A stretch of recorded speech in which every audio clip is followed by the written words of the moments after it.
Have you ever wondered why life feels unfulfilling, even when you have success, money, or recognition?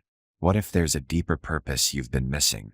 In this video, we'll reveal life-changing secrets hidden in Jesus' teachings, truths that can transform your mind, restore peace, and give your life meaning. These principles have stood the test of time and could be the breakthrough you've been seeking. Stay with us as we explore powerful biblical lessons that could change everything. If you're ready for real transformation, comment, "I'm ready for change" below, and let's begin. The search for meaning. The city skyline loomed high above the bustling streets, a tapestry of ambition, progress, and constant motion. Amidst the chaos, one man stood at the pinnacle of it all. Jacob Michaels was a name everyone in the tech industry recognized. A visionary entrepreneur, Jacob had built a billion-dollar empire from the ground up, earning accolades, wealth, and a lifestyle that most people only dreamed about. Yet, as he stared out of his penthouse window, surrounded by the symbols of his success, he felt an emptiness he couldn't explain. Jacob had always been driven by a single mantra: work harder, achieve more, win at all costs. But despite all he had accomplished, there was a gnawing feeling in his chest, a quiet but persistent question that refused to be silenced. Is this it? Nights like these, when the parties were over and the silence crept in, the question haunted him. He could buy anything but not peace. He could build anything but not fulfillment. One evening, as he scrolled through social media, he stumbled upon an old quote shared by a friend. It read, "I have seen all the things that are done under the sun. All of them are meaningless, a chasing after the wind." The words of Ecclesiastes chapter 1 verse 14 stopped him in his tracks. He read them again. How could something written thousands of years ago resonate so deeply with his current reality? Jacob dismissed it at first, shaking his head. "I don't have time for this kind of thinking," he muttered. Yet, as the days passed, the words continued to echo in his mind. He started noticing that, despite his achievements, there was no satisfaction in the endless striving. The awards on his walls, the luxury cars in his garage, the investors singing his praises, all of it felt hollow. One morning, in a rare moment of vulnerability, Jacob confided in his closest friend, "Mark, I feel like I'm running a race where the finish line keeps moving," he admitted. Mark was taken aback. Jacob was always the confident one, the one who seemed to have it all figured out. After a moment, Mark said, "Maybe you're looking for meaning in the wrong place. Have you ever thought about what happens when all of this stops?" Jacob laughed nervously. "What, like when I die?" Mark shrugged. "Something like that, but also now. What if meaning isn't about achieving more, but about something deeper?" The conversation lingered in Jacob's mind. He began to notice the restless pace of his life more acutely. Meetings, launches, deals. They all felt like distractions, keeping him from addressing the void inside. He started seeking answers, poring over self-help books and motivational talks, but none of it resonated. Everything felt superficial, like putting a bandage on a deeper wound. One night, unable to sleep, Jacob found himself on a late-night walk through the city. The streets were quieter, the pace slower. He wandered into an old bookstore that he had passed many times but never entered. Inside, the scent of aging paper filled the air, and the shelves were stacked with books that seemed to have stood the test of time. An elderly man at the counter greeted him warmly. "Looking for anything specific?" the man asked. Jacob hesitated. "I'm not sure. Something about purpose, I guess." The man smiled knowingly. "You might want to check the back shelf. There's a book there that has been answering that question for centuries." Intrigued, Jacob made his way to the back of the store. Among the dusty titles, his eyes landed on a Bible. He picked it up, feeling a strange mix of curiosity and skepticism. Flipping through its pages, his eyes fell on the words of Ecclesiastes chapter 1 verse 14 again. "I have seen all the things that are done under the sun. All of them are meaningless, a chasing after the wind." He sat down in a worn-out chair and began reading more. For the first time in years, Jacob felt something stir within him. The words spoke directly to the questions he had been too afraid to ask. The author, King Solomon, had achieved more than Jacob ever could: wealth, wisdom, power. Yet he too had found it all meaningless without a deeper purpose. Hours passed, and Jacob lost himself in the text. By the time he left the store, the sky was beginning to lighten with the first hints of dawn. The man at the counter smiled as Jacob walked out with the Bible in hand, sensing he wouldn't be the same after this. Back at his penthouse, Jacob placed the Bible on his desk, its presence both comforting and challenging. He didn't have all the answers yet, but for the first time he felt like he was on the right path. The words of Ecclesiastes chapter 1 verse 14 weren't just an observation. They were an invitation to look beyond the fleeting pursuits of this world and to discover something eternal. Jacob didn't know what lay ahead, but he was ready to find out. The encounter. The weeks following Jacob's late-night discovery at the bookstore were marked by an unusual restlessness. The Bible he had purchased sat on his desk, its leather cover worn yet sturdy, as if waiting patiently. He would often glance at it during long hours of work but never dared to open it again. The memory of its words still echoed in his mind, especially on sleepless nights when success seemed more like a burden than a blessing. One particularly exhausting evening, Jacob returned home after a draining business meeting where an important deal fell through. His carefully constructed world felt like it was unraveling bit by bit. Frustrated, he poured himself a drink and sank into the oversized armchair by the window, staring at the city lights stretching endlessly below. Despite all the brightness outside, he felt consumed by darkness within. As he sat there, contemplating his next move, something stirred deep inside him. A quiet, persistent urge he couldn't ignore. Without thinking, he reached for the Bible on his desk, its weight surprisingly comforting in his hands. He opened it at random, and his eyes fell on a passage that seemed impossibly relevant. "Behold, I stand at the door and knock. If any man hear my voice and open the door, I will come in to him and will sup with him and he with me." Revelation chapter 3 verse 20. The words hit him like a thunderclap. He closed the Bible abruptly, shaken. How could this ancient text know what he was feeling? It described exactly where he was, standing at some invisible door, unsure whether to open it or turn away. He couldn't shake the sense that something, or someone, was calling out to him through the noise of his chaotic life. Determined to dismiss the strange encounter as coincidence, Jacob tried to focus on his usual distractions: emails, business plans, and even mindless scrolling on his phone. But nothing could hold his attention. The words from the Bible kept resurfacing, louder than his fears, more persistent than his ambitions. Days later, after another sleepless night, Jacob found himself wandering the streets before dawn, much like he had the night he found the bookstore. This time, his steps seemed guided by something beyond his understanding.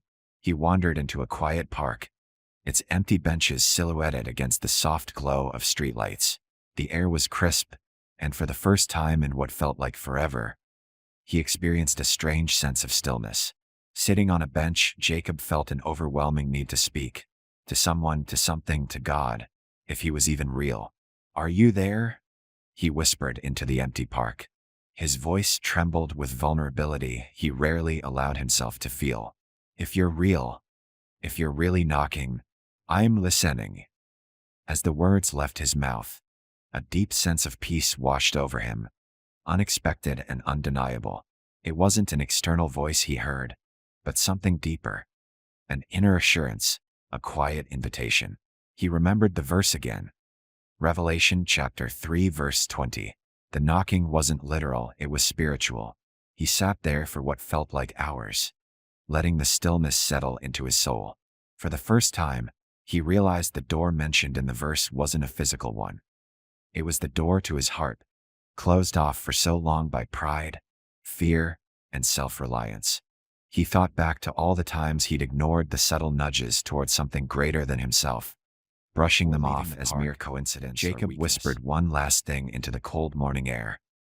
"I don't know how to do this, but I'm ready." The walk home felt lighter, as though the weight he'd carried for so long had lessened just a bit. As he stepped into his penthouse, He glanced at the Bible on his desk. This time, instead of avoiding it, he opened it willingly. He read Revelation chapter 3 verse 20 again. Slowly, letting each word sink in. Behold, I stand at the door and knock. If any man hear my voice and open the door, I will come in to him and will sup with him and he with me. Jacob realized the knocking wasn't just a metaphor. It was a persistent call he had been too distracted to hear. It was the same longing that had kept him restless, chasing success but never finding peace. The call hadn't come through grand events or mystical visions. It had come through quiet moments, unanswered questions, and a growing awareness that life had to be more than endless striving.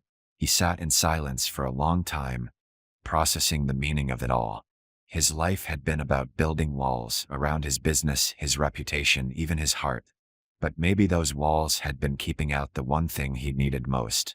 For the first time, Jacob prayed, not out of ritual or desperation, but out of sincerity. His prayer was simple. God, if you are really there, I'm opening the door. In that moment, he felt something shift. Not in his circumstances, but in himself. It was as though he had been waiting for this moment all his life, without ever realizing it. The knocking had never stopped. It had only been drowned out by the noise of his own pursuits. Jacob didn't know what the future held or what changes lay ahead. But for the first time, he felt truly connected to something greater than himself. The encounter wasn't dramatic or theatrical. It was personal, real, and exactly what he needed. As the sun rose over the city, painting the skyline with soft, golden light, Jacob knew that something new had begun. He had opened the door not just to an idea or a belief, but to the possibility of a life transformed from within. The call to change. The days following Jacob's encounter in the park were unlike anything he had experienced before. For the first time in years, he felt a quiet sense of clarity. His work meetings seemed less urgent, his possessions less impressive, and his old ambitions less consuming. Yet, along with this newfound peace came an uncomfortable realization. If he was serious about pursuing the deeper purpose he sensed, something in his life would have to change. One evening, after another long day of meetings, Jacob found himself alone in his penthouse once more. He stared out over the city, its lights blinking like stars scattered across the earth. As he reflected on the encounter in the park and the verse from Revelation chapter 3 verse 20, a new question arose. What did opening the door really mean? Seeking clarity, he picked up the Bible again. This time, he intentionally flipped through its pages, searching for something more. His eyes landed on a verse he had never heard before. Then Jesus said to his disciples, "Whoever wants to be my disciple must deny themselves and take up their cross and follow me." Matthew chapter 16 verse 24. The words stopped him cold. Deny yourself. Take up your cross. Follow me. It wasn't a polite suggestion or an optional lifestyle adjustment. It was a call to radical change. Jacob leaned back in his chair, overwhelmed. Was this what he had signed up for when he opened the door?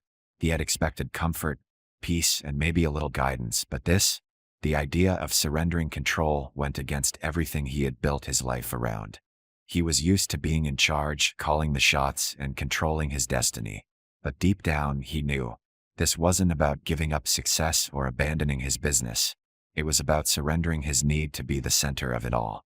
He realized he had built his identity on achievements, constantly chasing approval and recognition. Denying himself meant letting go of that endless pursuit. Still, the thought of surrender terrified him. What if he lost everything? What if his business collapsed or his reputation crumbled? He wrestled with these fears late into the night, pacing back and forth across his penthouse, his mind racing. Yet the verse from Matthew chapter 16 verse 24 echoed persistently in his thoughts. A few days later, Jacob attended a networking event filled with top executives and influencers. It was the type of event where he usually thrived, effortlessly commanding attention and respect. But that night, he felt out of place, as though he were wearing a mask he no longer wanted. During the event, he ran into an old mentor, someone he deeply respected but hadn't seen in years. They talked about life, business, and success. But when the mentor asked, "What drives you these days, Jacob?" he couldn't find an answer. The usual rehearsed lines about innovation and expansion felt hollow. On the drive home, Jacob couldn't stop thinking about the question. What was driving him now? Success for the sake of success no longer seemed meaningful. The only answer that felt honest was the quiet call he had been resisting, the call to follow something greater than himself. That night, he sat by his window, the city below seeming smaller than ever.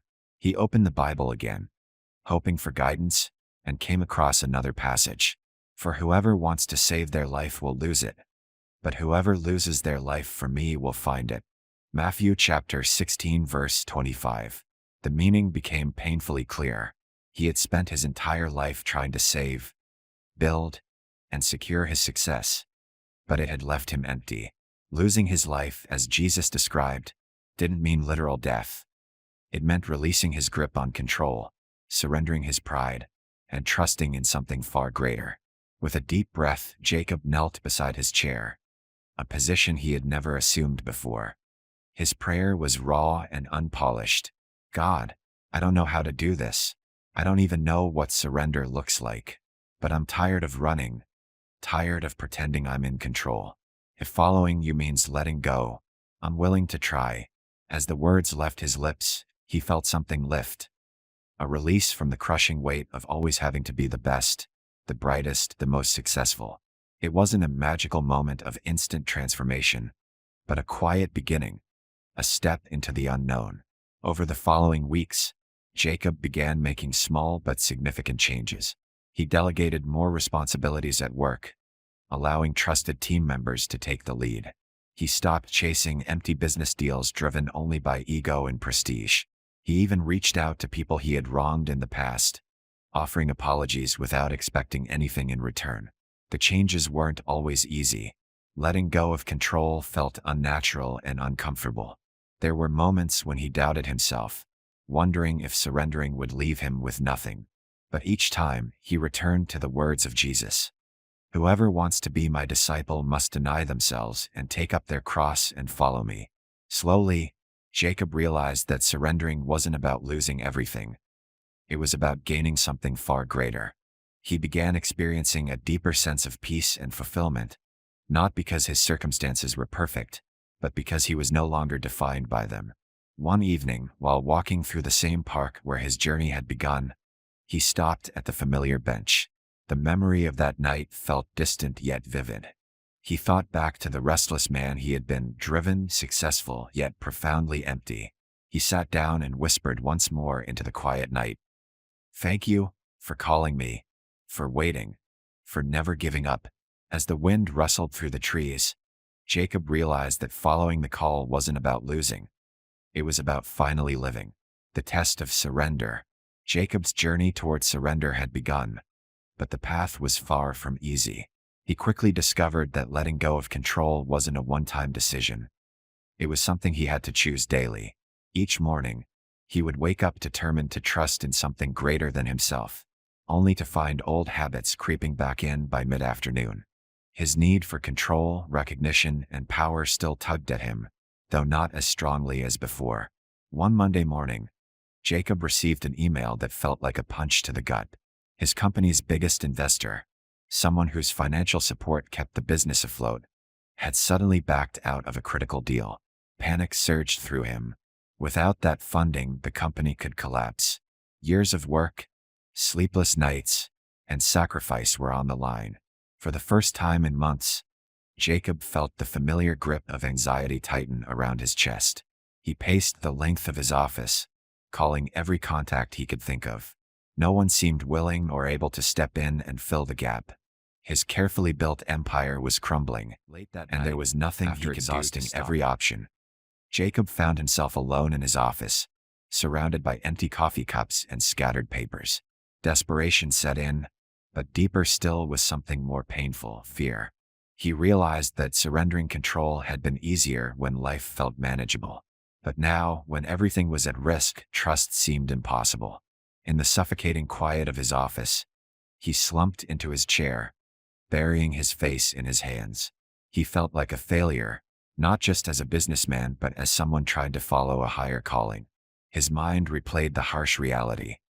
If the company went under, he would lose everything. Desperate for something, anything, Jacob reached for the Bible on his desk. He flipped through its pages, searching for comfort but finding something far more challenging. In the same way, those of you who do not give up everything you have cannot be my disciples. Luke chapter 14 verse 33. The verse hit him like a cold wind. Give up everything. The words weren't comforting, they were confronting. Was that what surrender truly meant? Not just releasing control in moments of peace but trusting even when everything was falling apart? Jacob slammed the Bible shut, frustration burning inside him. How can I give up everything? He whispered angrily. I worked for this. I built this. But deep down he knew the truth. The business, the success, the status, it had always been his identity, the thing he clung to for meaning. Losing it felt like losing himself. Was that what surrender meant? Letting go of even the things he valued most? Unable to find peace, he left his office and wandered the quiet city streets, aimlessly walking until he reached the park where his journey had begun. The same bench where he had first cried out to God was empty, waiting. He sat down, shoulders heavy with the weight of failure. I don't know how to do this, he whispered. I can't lose everything. I can't let it all go. The wind stirred gently through the trees, and for a long time, there was only silence. But then a memory surfaced. His prayer from weeks ago. God, if you are really there, I'm opening the door. He hadn't realized then what that prayer would cost. Opening the door meant trusting, even in uncertainty, even in loss. Slowly, he opened the Bible again, this time with trembling hands. His eyes landed on another verse he had never read before. Trust in the Lord with all your heart and lean not on your own understanding. In all your ways submit to him, and he will make your paths straight. Proverbs chapter 3 verses 5 and 6. The words resonated deeply. Trust, submit, stop leaning on your own understanding. Jacob exhaled slowly, the truth piercing his defenses. He had been fighting for control his entire life, unwilling to trust unless he could see the outcome. But trust didn't work that way, not real trust. Kneeling on the cold ground, Jacob prayed through clenched teeth. I don't know how to trust you, but I'm trying. The days that followed were some of the hardest of his life. His company's future remained uncertain, with no clear path forward. Investors continued to back out, and key employees began considering other offers. Every fiber of Jacob's being screamed at him to take back control, to fight harder, to fix everything himself. But something inside him had shifted. Each time fear surged, he returned to the verse from Proverbs chapter 3 verses 5 and 6, clinging to it like a lifeline. He prayed constantly, not for the outcome he wanted, but for strength to trust, even when the future seemed hopeless. Then, just when things seemed beyond repair, a surprising call came. A former rival in the tech industry, someone Jacob had once dismissed as arrogant and impossible to work with, reached out unexpectedly. He had heard about Jacob's struggles and offered to invest, not as a competitor, but as a partner. The deal saved the company, but more importantly, it changed Jacob. He realized that surrendering didn't mean losing. It meant making room for something better than he could have orchestrated on his own. He understood now that the call to give up everything wasn't about material loss. It was about releasing the grip on his identity, trusting that his worth came from something far deeper than success. Standing in his office one evening, Jacob looked out at the city lights once more. But this time, they didn't seem so overwhelming. He thought back to Luke chapter 14 verse 33. In the same way, those of you who do not give up everything you have cannot be my disciples. He finally understood. Giving up everything didn't mean living without, it meant living free. The power of humility. Weeks had passed since Jacob's company had been saved by the unexpected partnership. Though his business was back on stable ground, something far greater had shifted within him. Success no longer felt like the defining measure of his life. Yet, as he reflected on his journey, he sensed that surrender was only the beginning. There was still something unresolved, a deeper lesson he needed to learn. One morning, Jacob received an invitation from an old mentor, Mr. Caldwell, to speak at a leadership conference. Caldwell was one of the few people Jacob genuinely respected, a man known not just for his business success but for his integrity and humility. Accepting the invitation felt like an honor, though Jacob wasn't sure what he could offer that others couldn't. The event was being held at Caldwell's private retreat, a peaceful estate far from the bustling city. As Jacob drove through winding country roads toward the retreat, he felt an unexpected sense of calm. The air was crisp, and the golden autumn leaves blanketed the rolling hills in hues of amber and crimson. Upon arriving, he was greeted warmly by Mr. Caldwell, whose presence radiated quiet strength. After exchanging pleasantries, Caldwell said with a smile, "Before tomorrow's speech, why don't you join me for something special this afternoon?" Curious, Jacob agreed. He expected a networking session or perhaps a leadership roundtable.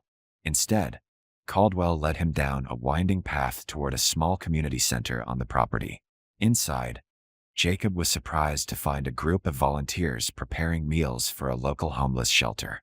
The room buzzed with quiet activity as people chopped vegetables, stirred pots, and packed containers with care.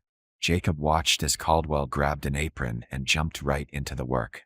"Come on," he called over his shoulder. "We have a lot to do." For a moment, Jacob hesitated. He hadn't done anything like this in years.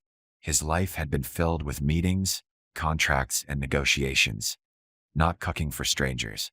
But something about Caldwell's genuine joy disarmed him. Reluctantly, Jacob rolled up his sleeves and joined in. At first, the work felt awkward. He fumbled with the cutting board and spilled a tray of carrots, drawing a few amused chuckles from the volunteers. But as the afternoon wore on, he found himself strangely at ease. The tasks were simple but meaningful, each meal carefully prepared with purpose. As they worked side by side, Jacob couldn't help but ask, "Why do you do this? You could be anywhere, on a yacht, in a boardroom, but you're here, cooking." Caldwell smiled as he stirred a pot of soup. "Success isn't about how much you achieve. It's about how much you serve." Jacob frowned. "But you've built empires. You've led companies most people only dream about." Caldwell nodded. "And all of it means nothing if I forget why I'm here. The greatest leaders aren't the ones with the most power. They're the ones willing to serve."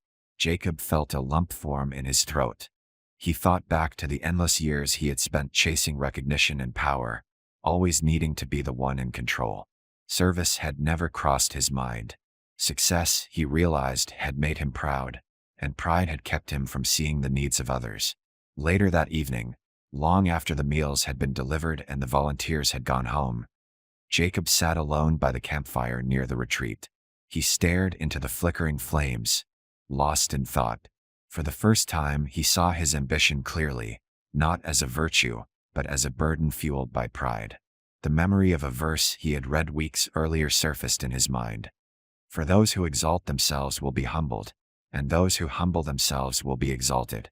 Matthew chapter 23 verse 12. Jacob realized he had spent his entire life exalting himself, building a name, a brand, an empire, all to prove his worth. But none of it had brought the peace he craved. True greatness, he finally understood, wasn't about being at the top. It was about lowering himself to lift others. Before heading to bed, he opened his Bible and read the verse again, letting its meaning sink deeper than ever before. "For those who exalt themselves will be humbled, and those who humble themselves will be exalted." Matthew chapter 23 verse 12. The next morning, as Jacob prepared to speak at the leadership conference, he felt an unusual sense of peace. For the first time, he wasn't concerned about impressing anyone or proving himself. He had nothing to prove, only a lesson to share. When he stepped onto the stage, the room grew silent. Business leaders, entrepreneurs, and aspiring CEOs sat waiting for insight from the man who had built one of the most successful tech companies of the decade. But Jacob's speech wasn't about business strategy or market trends. From the heart, it was about sharing humility. The story of how he nearly lost everything: his business, his identity, even himself, and how he found meaning not in success, but in surrender and service. He shared how learning to trust, letting go of control, and embracing humility had reshaped his life far more than any business deal ever could. As he concluded, he left the audience with the words that had transformed his journey: For those who exalt themselves will be humbled, and those who humble themselves will be exalted. Matthew chapter 23 verse 12. There was a long, thoughtful silence before the room erupted in applause. But for the first time, Jacob didn't measure his worth by their approval. He had already received something far greater. A life no longer defined by ambition, but by purpose, humility, and the quiet power of serving others. As he stepped down from the stage, Mr. Caldwell met him with a knowing smile. "You've learned the most important lesson there is," he said quietly. Jacob smiled back, feeling lighter than he had in years. He finally understood what true success meant. Not in climbing higher, but in bowing lower. The first revelation: purpose in service. After returning from the leadership retreat, Jacob's mind remained fixed on what he had experienced. Serving others, an idea he had once dismissed as insignificant, had transformed his understanding of leadership and success. He couldn't forget Mr. Caldwell's words: "The greatest leaders aren't the ones with the most power. They're the ones willing to serve." Back in the fast-paced world of corporate meetings and strategic planning, Jacob found himself viewing his business through a different lens. His usual focus on expansion and profit margins felt empty without a deeper purpose. He realized his company had the potential to be more than a profit-generating machine. It could be a platform for service. One afternoon, while reviewing the quarterly financial reports, Jacob paused. He thought about the hundreds of employees who worked tirelessly to keep the business running. People he barely knew by name. For years, he had seen them as assets on a spreadsheet, replaceable parts in a larger system. Now, he couldn't shake the feeling that he had been seeing them all wrong. Determined to make a change, Jacob gathered his senior leadership team for an unexpected meeting. As they settled into the sleek conference room, the executives exchanged puzzled glances, wondering what urgent business decision had prompted the sudden gathering. Jacob stood at the head of the table, his usual commanding presence softened by something new, resolve mixed with humility. "I've been thinking about what kind of company we want to be," he began. "We've built something incredible, but success without purpose is hollow." The room grew still. This wasn't the kind of speech they were used to hearing from Jacob. He continued, "From now on, we're going to redefine what success means for this company. Not just by our profits, but by how we impact the lives of our employees, our customers, and the community." He proposed creating a new initiative, a company-wide service program that would allow employees to volunteer during work hours, partnering with local charities and nonprofit organizations. The company would also set aside a significant portion of its annual profits to fund scholarships, job training, and housing assistance for underprivileged families. At first, the leadership team seemed stunned. They had expected another aggressive growth strategy or a product expansion plan. Not this. One executive cautiously raised a hand. "Jacob, this is unconventional. Are you sure it's the best move for the company's bottom line?" Jacob smiled. "I'm sure it's the best move for the company's soul." Though skeptical, the team agreed to implement the new initiative. Within weeks, the company launched its first service project, partnering with a local food bank to provide meals for struggling families. Hundreds of employees volunteered, filling the warehouse with energy and purpose. Jacob worked alongside them, unloading trucks, packing boxes, and talking with families in need. He felt more alive than he had in years, not because of the business's success, but because of the genuine human connections being made. One afternoon, while distributing meals at the food bank, Jacob met a young boy named Daniel. His mother explained that she had recently lost her job and was struggling to make ends meet. As Jacob handed Daniel a warm meal, the boy's face lit up with gratitude. "Thank you, mister," he said with a wide grin. Jacob's throat tightened. In that moment, he understood what service truly meant. It wasn't about grand gestures or public recognition. It was about meeting real needs, one person at a time. Later that evening, exhausted but fulfilled, Jacob returned home and opened the Bible on his desk. His eyes landed on a passage he had never noticed before. "Just as the Son of Man did not come to be served, but to serve, and to give his life as a ransom for many." Matthew chapter 20 verse 28. He read the words slowly, letting them sink in. Jesus himself, the one with ultimate authority and power, had chosen a life of service. If even he had come not to be served but to serve, how much more should Jacob live with that same purpose? The verse resonated deeply. Jacob realized that leadership wasn't about being at the top. It was about using whatever influence he had to uplift others. His business, his resources, his time, everything he once hoarded for his own success was meant to be shared. The next morning, he addressed the entire company at a special meeting. Standing before hundreds of employees, he spoke from the heart. I used to think success was about building something great for myself. But I've learned that true greatness comes from building something meaningful for others. He paused, scanning the room. From now on, our company will be driven not just by profit, but by purpose. We'll serve our customers, our community, and each other. Because that's what real success looks like. The room erupted into applause. Not the polite, obligatory kind, but genuine enthusiasm from people inspired by the new vision. For the first time, Jacob felt like he was leading from a place of authenticity, not ambition. As the months passed, the company's culture transformed. Productivity soared, not because of strict targets, but because employees felt empowered by a shared purpose. The company's outreach initiatives expanded, touching countless lives. One evening, as Jacob watched the sunset from his office window, he reflected on how far he had come. He thought back to Matthew chapter 20 verse 28. Just as the Son of Man did not come to be served, but to serve. He finally understood that leadership wasn't about being served. It was about serving others with humility and love. Success was no longer about the size of his company but about the impact it could make. Jacob smiled, filled with gratitude. For the first time, he felt free, not because he had achieved something great, but because he had discovered a purpose far greater than himself. Breaking the old identity. Despite the transformation that had taken root in Jacob's life, there were still moments when his old identity surfaced. The driven entrepreneur, obsessed with control and defined by success. Though he had embraced service and humility, there remained an inner struggle between who he was becoming and who he used to be.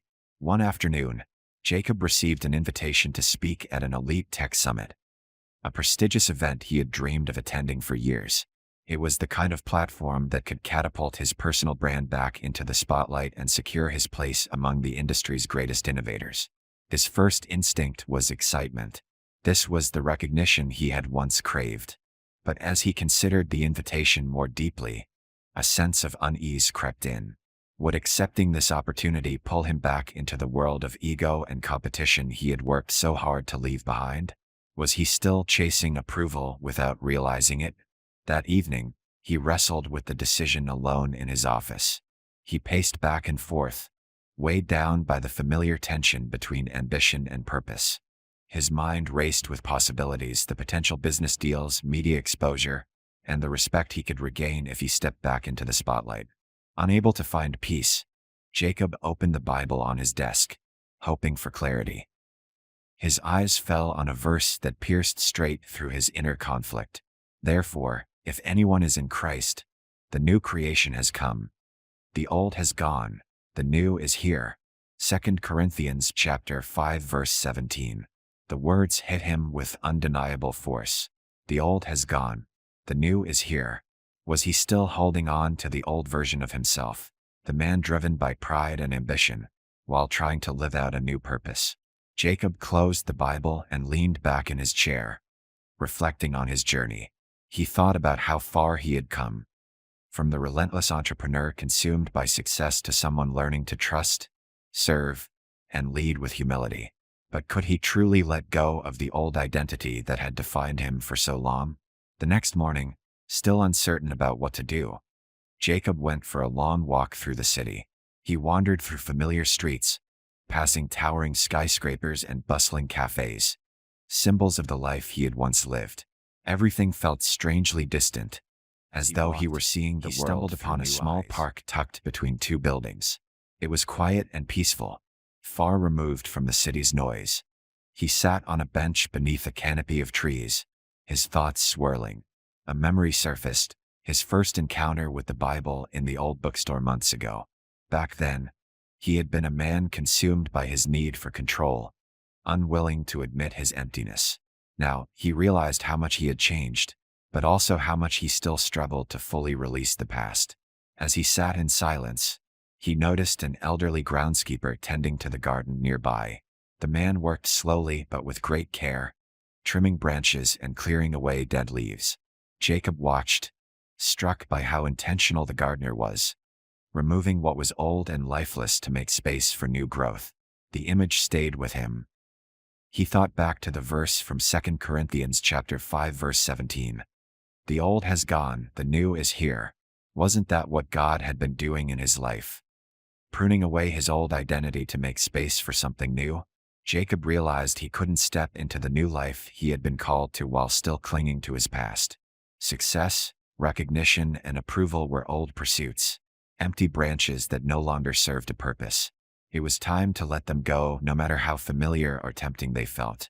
With renewed clarity, Jacob pulled out his phone and sent a brief email declining the Tech Summit invitation.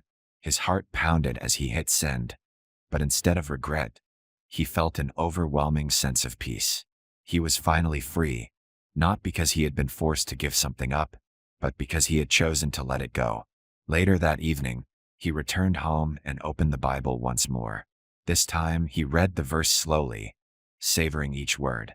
Therefore, if anyone is in Christ, the new creation has come. The old has gone, the new is here. 2 Corinthians chapter 5 verse 17. He understood now that breaking free from his old identity wasn't about rejecting success or ambition. It was about no longer being defined by them. His worth came from a deeper place, one that no title or achievement could ever match. From that day forward, Jacob lived with a renewed sense of purpose, not as the driven tech mogul he had once been, but as someone made new by grace, humility, and a mission far greater than himself. The old had truly gone, and the new had finally arrived. Facing temptation, weeks after declining the Tech Summit invitation, Jacob settled into his new rhythm of life. His company continued to thrive, driven by its new mission of service and community impact. He felt more grounded and at peace than ever before. However, change rarely comes without resistance, and Jacob soon found himself facing challenges that tested the very core of his transformation. One morning, as he arrived at the office, Jacob's assistant handed him a thick envelope marked "Confidential." Inside was a letter from a powerful investment firm offering an unprecedented deal, a partnership that could expand his company globally and secure its dominance in the tech world. The terms were generous, almost too good to be true, but there was a catch. To finalize the deal, Jacob's company would have to abandon its community outreach programs and redirect those funds toward product development. The investors considered the service initiatives a wasteful expense and demanded that all charitable work be dissolved within 6 months. Jacob's chest tightened as he read the final line of the letter. The future of your company depends on this decision. For hours, he sat alone in his office, the letter resting heavily on his desk. The logical part of his mind urged him to accept the offer. It was a once-in-a-lifetime opportunity. Expansion, prestige, and financial security lay within reach. All he had to do was compromise on the very mission he had built his company around. Late into the evening, Jacob paced his office, memories of his old ambitions rushing back like a tidal wave. He remembered how he used to chase success at any cost, sacrificing relationships, integrity, and peace of mind for the next big deal. The temptation was as familiar as it was powerful. In his desperation, he reached for the Bible on his desk and opened it at random, silently praying for guidance. His eyes landed on a passage that seemed written just for him. Jesus said to him, "Away from me, Satan, for it is written, worship the Lord your God, and serve him only." Matthew chapter 4 verse 10. Jacob exhaled sharply, the verse striking him like a bolt of lightning. He thought back to the story of Jesus being tempted in the wilderness, offered power, wealth, and control in exchange for loyalty to something other than God. Jesus had stood firm, refusing to compromise his purpose for earthly gain. The temptation before Jacob felt eerily similar. He could achieve everything he had ever dreamed of, but at what cost? Was he willing to trade his company's soul for worldly success? Restless and unable to sleep, Jacob left the office and drove to the city park where his journey had first begun. The night was quiet, the air crisp with the scent of autumn leaves. He found the familiar bench under the towering oak trees and sat down, staring up at the star-filled sky. "God," he whispered, "I don't know what to do. The deal could change everything, but I know what it would cost." His voice trembled with emotion. "Help me see what matters most." The wind stirred gently through the trees, rustling the fallen leaves like a whispered answer. For the first time that night, Jacob felt a sense of clarity, though the decision still weighed heavily on his heart. He realized that temptation wasn't just about obvious wrongs. It was about subtle compromises that could erode purpose and integrity over time. The next morning, Jacob called an emergency meeting with his executive team. As they gathered, the tension in the room was palpable. Everyone knew about the potential deal and its implications. Some of the executives were eager to accept, blinded by the promise of expansion and increased profits. Jacob stood at the head of the table, his expression steady but resolute. "I've made a decision," he said firmly. "We are rejecting the deal." The room erupted into protests and questions. "Jacob, do you realize what you're turning down?" one executive argued. "We could dominate the market. This could secure our legacy." Jacob raised his hand, silencing the room. "I understand what's at stake," he replied, "but no amount of success is worth sacrificing our mission. We built this company to serve, to make a difference, and that's something I will not compromise." For a moment, there was stunned silence. Then, slowly, the room settled as the weight of his words sank in. Later that evening, Jacob returned to his office, exhausted but at peace. He opened the Bible once more, turning back to Matthew chapter 4 verse 10. "Worship the Lord your God, and serve him only." He finally understood what true success meant. Not achieving more, but staying faithful to his purpose, even when tempted by power and recognition. The path of integrity was harder, but it was the only path worth walking. As he sat in the quiet stillness, Jacob whispered a simple prayer. "Thank you for giving me the strength to choose what's right, even when it's hard." That night, he slept soundly for the first time in weeks, knowing he had passed one of the greatest tests of his life. Not by winning, but by standing firm in faith and purpose. The temptation was real, but so was his commitment to something far greater than himself. Discovering true wealth. Weeks passed after Jacob's bold decision to reject the lucrative investment deal. His company faced challenges in the aftermath: lost partnerships, budget cuts, and a slower growth trajectory. But despite the difficulties, Jacob remained unwavering. For the first time in his life, he was driven by purpose rather than profit. One crisp autumn morning, Jacob sat in his office reviewing quarterly reports. The numbers weren't impressive, certainly not by industry standards. His company was surviving, not thriving, yet he felt strangely at peace. He realized that what once would have sent him into a spiral of anxiety now barely unsettled him. Later that day, he visited the warehouse where employees were preparing for the company's annual charity event. Volunteers bustled around, assembling care packages filled with food, clothing, and school supplies for struggling families in the community. The atmosphere buzzed with warmth and joy. As Jacob walked through the busy aisles, he spotted a familiar face: Daniel, the young boy he had met at the food bank months ago. Daniel's mother, Maria, waved shyly from across the room, her eyes lighting up with recognition. Jacob approached them with a smile. "Daniel, proudly, look how much we came to help this time," he announced, holding up a box of supplies he had packed himself. Maria nodded, her voice trembling with emotion. "We've been doing better, thanks to the job program your company started. I have steady work now. We wanted to give back." Jacob's throat tightened. He remembered approving the community job initiative months ago, uncertain whether it would succeed. Seeing its impact firsthand overwhelmed him. It wasn't just a line item on a budget, it was real lives transformed. Later that evening, as Jacob sat in the quiet of his office, he reflected on the encounter. His mind drifted back to the life he had left behind. The relentless pursuit of wealth, recognition, and power. In those days, success had meant numbers on a spreadsheet, climbing higher, and winning at all costs.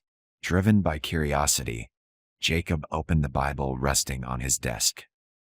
He flipped through its familiar pages until his eyes landed on a verse that resonated deeply. Do not store up for yourselves treasures on earth, where moths and vermin destroy, and where thieves break in and steal. But store up for yourselves treasures in heaven, where moths and vermin do not destroy, and where thieves do not break in and steal. For where your treasure is, there your heart will be also. Matthew chapter 6 verses 19 through 21. The words pierced through him like an undeniable truth. He thought back to the years he had spent building a kingdom of earthly treasures. Luxury cars, penthouse suites, industry awards. Those things had felt important at the time, but now they seemed meaningless. They were things moths could destroy, temporary and fragile. But the memory of Daniel and his mother, that was different. Their lives had been changed, not by material wealth, but by compassion and service. That impact couldn't be stolen or destroyed. It was something eternal. The following week, Jacob gathered his executive team for a new initiative. We're redefining what wealth means for this company, he announced with quiet conviction. From now on, our greatest measure of success won't be profits. It will be lives impacted. The room fell silent, the gravity of his words sinking in. He laid out a bold new vision. Half of the company's future profits would be reinvested into community programs, housing assistance, education scholarships, and small business grants. It was a risky move by traditional business standards, but Jacob was done living by the world's definition of success. As the months passed, something remarkable happened. The company's new focus ignited a passion in its employees, fostering creativity, innovation, and loyalty unlike anything Jacob had ever seen. Productivity soared not because of incentives, but because people felt connected to a deeper purpose. One evening, Jacob found himself sitting on his office balcony, watching the city lights shimmer like scattered stars. He thought back to Matthew chapter 6 verses 19 through 21. For where your treasure is, there your heart will be also. He realized that his heart was finally in the right place, not chained to material success, but anchored in something far greater. True wealth wasn't in stocks, profits, or prestige. It was in the lives touched, the futures restored, and the hopes sparked in hearts like Daniel's. For the first time in his life, Jacob felt truly rich, not because of what he owned, but because of what he had given away. He finally understood that treasures stored in heaven weren't just a spiritual concept. They were real, built through acts of love, generosity, and service. As he watched the city below, Jacob whispered a quiet prayer of gratitude. His wealth could no longer be measured by the world's standards. It was written in stories of redemption, kindness, and lives forever changed. He had finally discovered the true meaning of treasure.